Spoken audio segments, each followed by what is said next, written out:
going to talk about is growth strategies. And growth strategies goes a whole different way. It's not just about tech.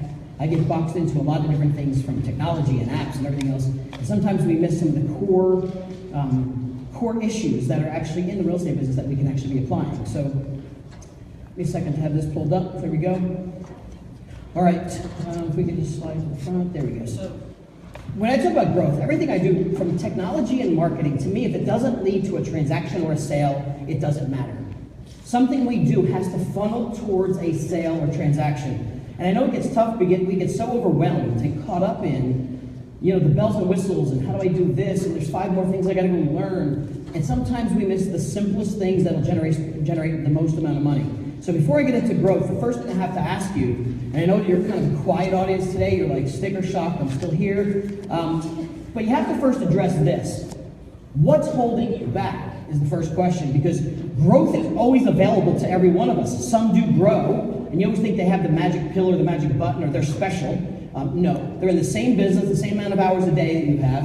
What holds you back has to be the first set of identifiers that you need to address. And sometimes you need to sit down either with a coach, someone you trust, because we don't like to confront the what holds us back. We think, I'm good, nothing's holding me back, and that's not true. What I find for most of the clients I work with, and most of the agents and teams I work with, it's some form of fear. And some of you are pretty fearless, going, I'm not afraid of anything, I'm willing to do anything. Not true either. Are you afraid of growth? Are you afraid of writing a check for 2 more assistants that you weren't ready for payroll? Are you afraid of getting into more systems that you're not prepared for? Are you afraid of the unknown?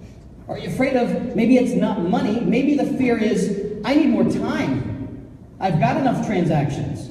So there is something holding you back. That's the fear. We have to identify it first. Every one of you has a different level of why you are where you are today.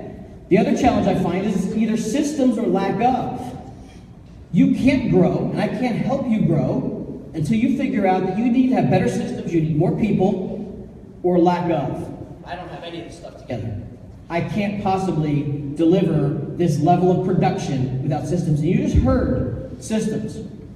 Systems to the nth degree that once she has her husband on staff, I bet you next year we're talking, she's got 3 more people that are falling behind him, but the systems and foundations built for that growth. So growth has to start with the foundation. Fear, systems, and figuring out what's holding you back are the first 3 things that are the hardest things to overcome. Now, to get into some growth strategies, some ideas, I'm going to start with some old school thoughts, because this book's been around for a long time, and so is this concept. All the wealthiest people in the world will tell you that to build wealth, you need what? Who's read the book? To build wealth, you need multiple streams of income. Plenty of books out there on that. I need multiple streams of income. Is that true? Would you agree with that? I'm not saying I can't go rich. I'm talking wealth, where if you don't have multiple streams, one's always tanking, one's doing awesome, one's flailing in the middle, you have to have that balance. Because I'll tell you what, in real estate, we've typically only had one level. You're as good as the day you were alive and producing, and if you stop, it stops. That's kind of not good for business. You need to have multiple streams. So taking that same concept from years ago, because I've been through 1 or 2 burnouts in my career. I started in 1988, knocked on doors for a living in a gold jacket, and I just kind of learned how to talk to people. No matter how much tech and stuff I might know and love, that business is still the same. So I kind of measured this and brought this into my world and said, well, simply this, and this is a practice I used in my day-to-day sales, that to be successful in real estate, I simply needed more streams of people. Not more streams of income necessarily. I needed more streams of people, and I'm going to identify with that because I actually measured that I needed to at least have 7 streams of people. And I will get clear with it, I'll identify it, and I'm going to tell you how I did it, why they're different. Because here's what typically happens. The typical agent, maybe it's you, maybe you're going to go back to your office and you know people just like this that I can help. You put your 3, 4, 5 deals on the board for that month, and then you pray. And then you pray they're going to close. And what happens is you're nurturing them, and it's inspections, and you're running, and the mortgage, and you're doing all this stuff. I know, because I've done that. And then what happens is when you're trying to actually make a living at this, feeding your family, have the mortgage, because the mortgage doesn't stop every other month. It's there all the time. Those 3, 4, 5 deals you're nurturing so much you forget the core of your business. And I look at it like this. There's your sales cycle right there. It's mapped out in red. And you, when you're putting those 3, 4, 5 deals up on the board, are standing right up top there.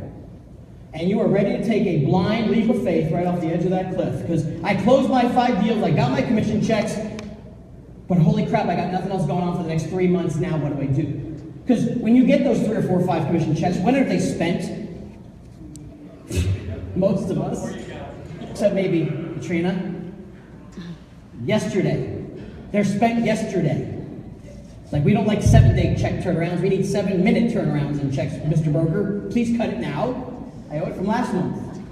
So isn't that a problem in our industry, is we're taking a blind. So what happens is we lose the focus of momentums, and I learned why, because I got tired of being in those dips and valleys. It gets old quick. I get a lot more gray hair in my head no matter how big my team was. What has to happen is when you learn anything about momentum, and you put 3, 4, 5 in the hopper, that is your leverage for momentum. Whenever you have it, you have to keep it. You need to pedal your butt off to put 3 to 4 or 5 more in next month too, and not lose focus. And most of you can't because you don't have the systems in place or the people in place to get those first 3 or 4 or 5 deals closed too. You're chasing everything on the treadmill. The momentum, if you're smart and learn this business and have been successful at it, creates leverage. You need leverage. We don't have it in our business. When I have 5 deals and then 5 deals and I go to 8 deals a month and 8 deals a month and the cash flows there and it's more consistent and I'm not jumping into the cliffs, you gain leverage. Because now, just what Katrina just said, and I love what she said it because I was going to tie it in, if I lost one, I'm not crying. But I know there's times when I lost one, I cried. Really bad. That $9,000 I needed. I needed it. It fell apart beyond my control, but I focused too much on that than the next 3 to 4 or 5 deals for next month. We lost the focus of prospecting because of dips and valleys. So, let me identify a stream for you first. I'm going to tell you why at least 7 work. Is first, stream of people is this. It's a group of people that generate leads and or resources for you for doing business that are separate than other groups. So a good example for a stream for me might be, let's just say my stream was Realtor.com. That's a stream of leads I get, I pay, I get free, whatever it is, it's a stream. It's different than the stream of people that are in my BNI group that I meet every Wednesday morning at 8 a.m. And it's different than the school system, the people that I know and connect with there that are different than all. They're different streams of people that will help you channel that. Because guess what? If I ask this simple question, that's what brought this full circle. If I was able to introduce you to 99.9% of the people in this entire hotel today, do 99.9% of them live in, own, or rent a home? Right. So they're all about to do a transaction in the next 2, 3, 5 years, sometimes 3 hours, 3 days. They're all going to do something. So most of the people we talk to and deal with on a daily basis are your potential clients, and we neglect that.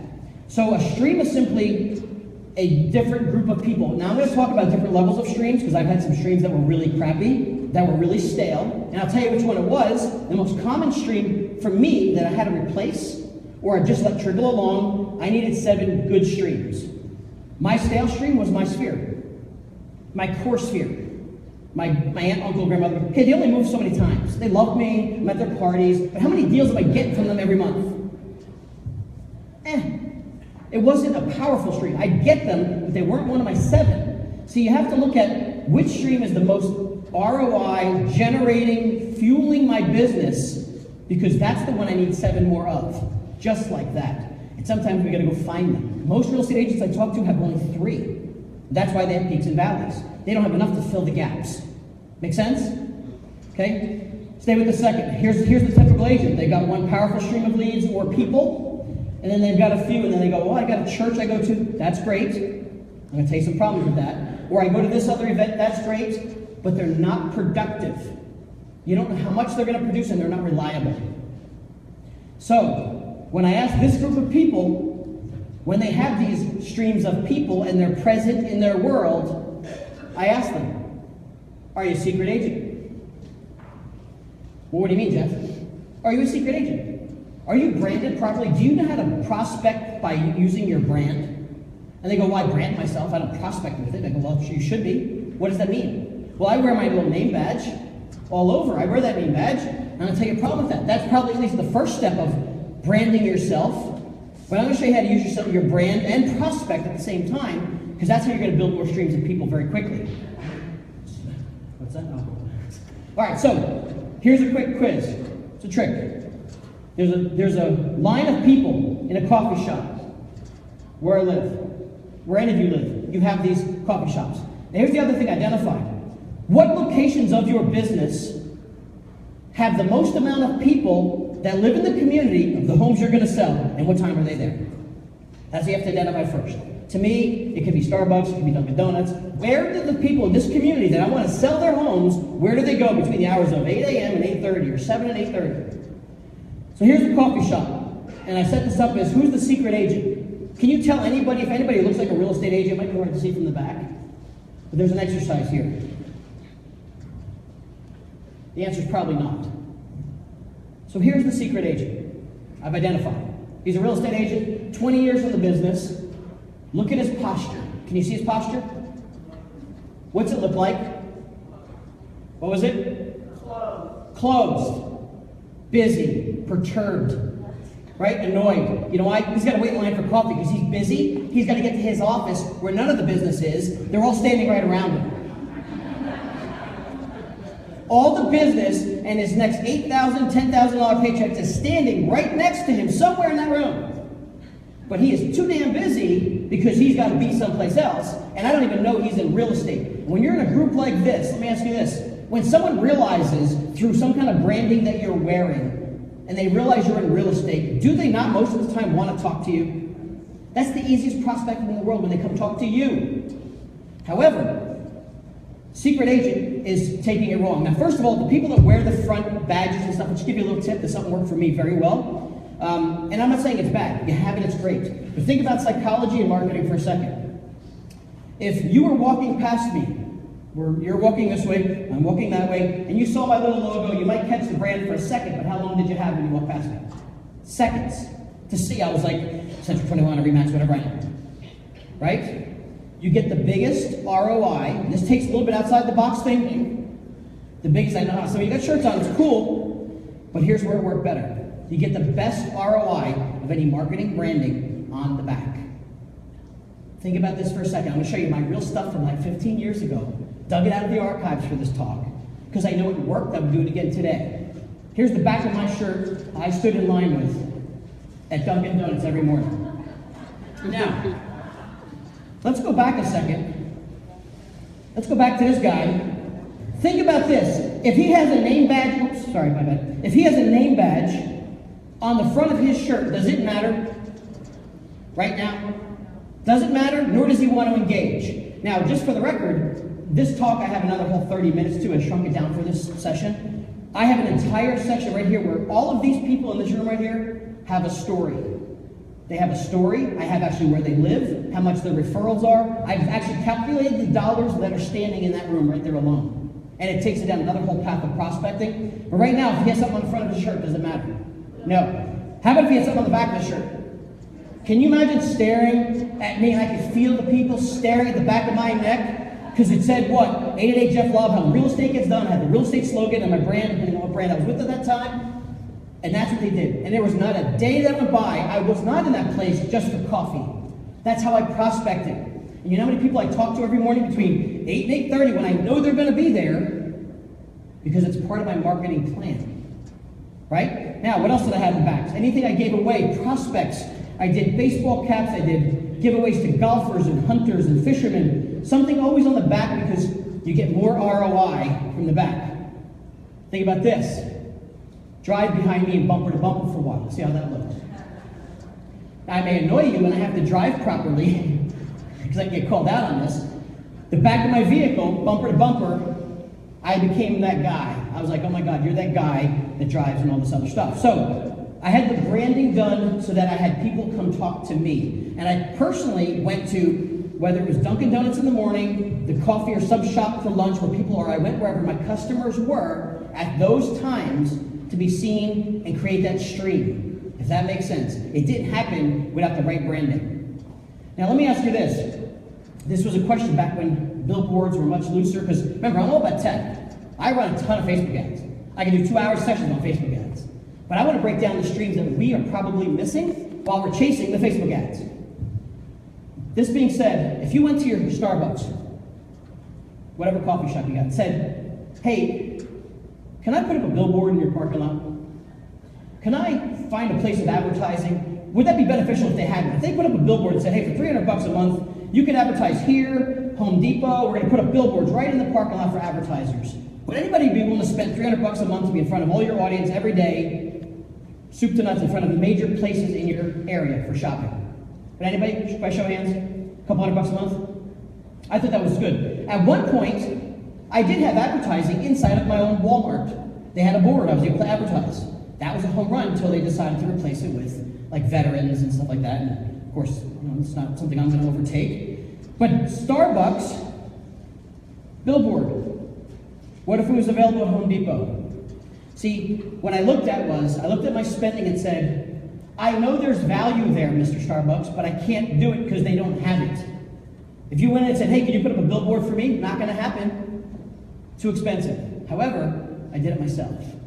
For $300 a month, created my own billboard, and I drove it. And all I did was take a piece of my marketing budget that I was spending $1,000 a month on, shaved it down by 300, and said, what car can I get for $300 a month that I can advertise? Because I'll tell you what, when I got to Dunkin' Donuts in the morning with my brand on the back, that baby parked front and center for an hour while I got my coffee. And I stood in the back of the line because I wanted more time there to get noticed, to have conversations. I can't tell you how many homes got sold and how many referrals happened by getting coffee and that vehicle to this point. And this is, I would have never believed it then. That one vehicle, and you can tell actual size, of course, of the picture, and it's me, probably about 30 pounds, 40 pounds skinnier.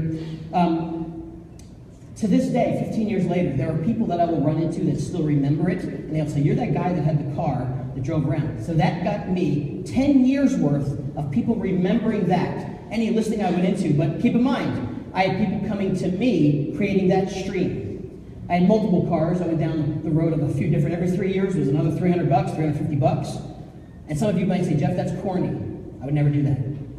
I would say, as a third vehicle or third something, when I could take this and sit it in Starbucks legally to promote my brand all day, I would do it again. Just for the record, works tremendously well. Now, let's shift gears from a database standpoint. You heard how important your database was today. Here's another strategy. The problem is most of you don't have enough of your stuff in the database. You have a database, but a lot's not there, and I'm going to give you a couple things you should add to it. Well, you got your sphere. How about all your social contacts? Like, when was the last time you downloaded your LinkedIn customers? How often do you talk to your people on LinkedIn? Truth? Never. Some all the time, some maybe. But truthfully, of the 1,000 people you're connected to, if you talk to 10, you're lucky. What do you do with the other 900? Export them out of there and get them into your database, because those are people you should be talking to and marketing to as well. I do it twice a year because I keep adding people in and they export them out and I put them in my database. What about all the leads, all the community? Now, fortunately, there's systems here at this conference that has that. The problem is we just don't sometimes have it all in one place. You heard Ryan talk about how much money you're sitting on. We know that. We've acknowledged it. But I'm going to give you a tip that I think will take this product in lieu of something else, in addition to something else, that'll make it even more valuable. It's not here, as you know. It all sits here in your hand. It's all, the money's right there in the device. So, when I ask real estate professionals all over the country, if you could pick the open, how would you like your leads? If you could get leads, what's the best way for you to get them? They'll tell me, Jeff, I want referrals. I want more referrals. We all want more referrals, yet the people I talk to either have no database, they have a database, they're doing nothing with it, or they have one that's pretty good, but they're just sending some drip stuff out. I mean, I'm talking like change your clocks, here's a chicken recipe, some other nonsense through whatever system you're looking at. When I get the chicken recipes, it sets me off, man. It does. But problem is we're still stuck in a way. I'm not saying content's bad. send me relevant content, I'm in. Send me digital junk mail, you've lost me. But I'm going to tell you a way that you can stay connected in connection with this. The dripping system of the world has to change. Because to me, getting dripped on is annoying. Just think about the physical part of that. Stand there and just dripped on. It's annoying. So this was a slogan made for me, talking about being dripped on. And I said, let me find a way. How can I become more human with these people? And I'll give you one social media tip to tie into this conference, is I'm going to teach you how to listen better.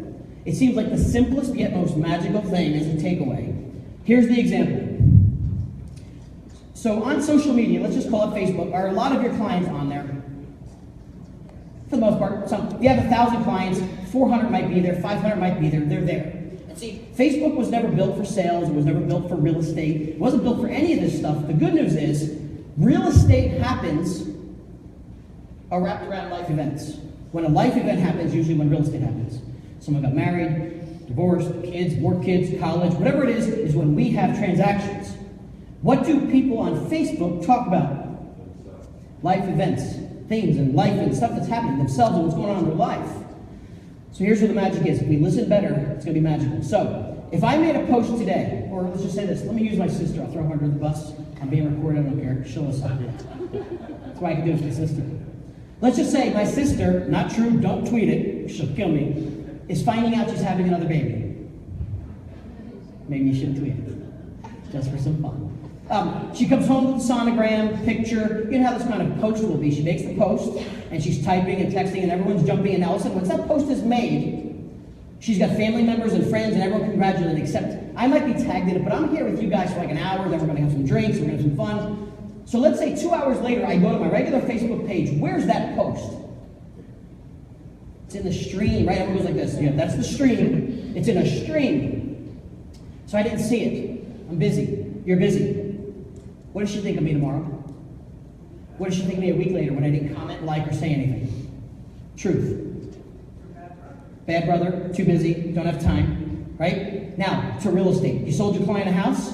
Some of you are good at repeating and getting back to them or seeing them, but I think most of us personally, after the sale's done, we divorce them. I don't think we really go talk to them much. We might send them stuff, we might do a pop-by, but truthfully, how are we staying engaged? We have a system, it's sending them stuff, but it's not proactive. So, your client makes a post right now, 3 months later. Love my new home, new granites, new paint, love the color of the walls, what do you think of my new kitchen? Makes the post, you're busy. You don't see it. Everybody in the world, and if you don't know this, typical consumer today knows at least 2 or 3 real estate agents, at least 2 or 3 others. You don't comment on it, you didn't see it, and you didn't say anything. How do they think of that now?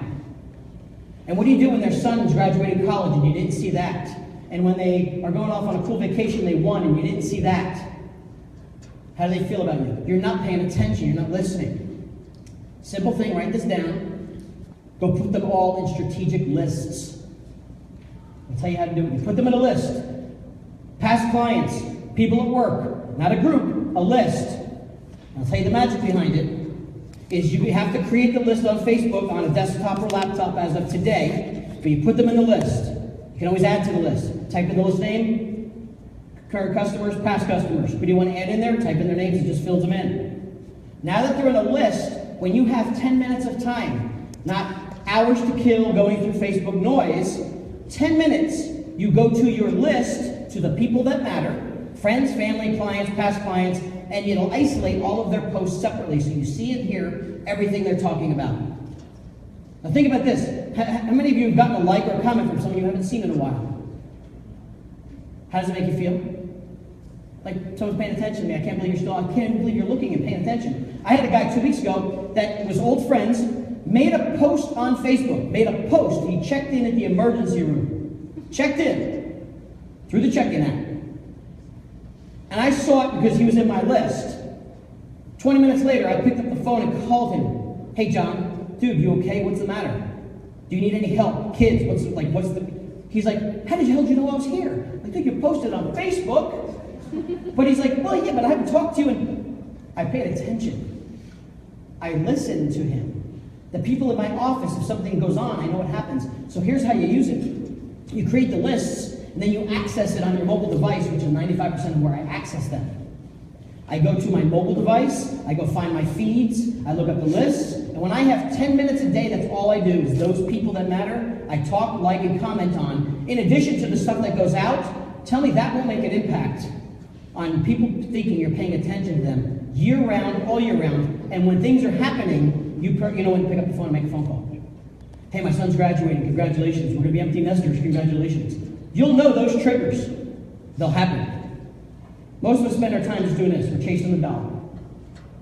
We're on the treadmill, churning without the systems, without the right strategies. Little simple things. So here's the focus. Find 7 strong streams of people. Sometimes that stream is going to be a hobby. One of my best streams that produced 1 to 2 transactions a month in addition to the others was simply a hobby I had of shooting archery in an archery club of 50 people. They got to like me, trust me, they were a different group of people. That stream produced 1 to 2 deals a month because I got to connect with them through a hobby and a thing I like to do. And it became separate from everything else. When you have at least 7 strong of those, your business has less dips and valleys. My last point. Automation and systems are for tracking, measurement, and repetition. Tracking, measurement, and repetition. Networking, social media, and the people in your database are not set it and forget it. They're humans. They need to be connected with. They need to stay social. You need to find ways to connect with them as 7 streams fully to be able to continue to drive this business where you want it to go. And for God's sakes, when you do talk to them, be human. Thanks, guys. Appreciate your time.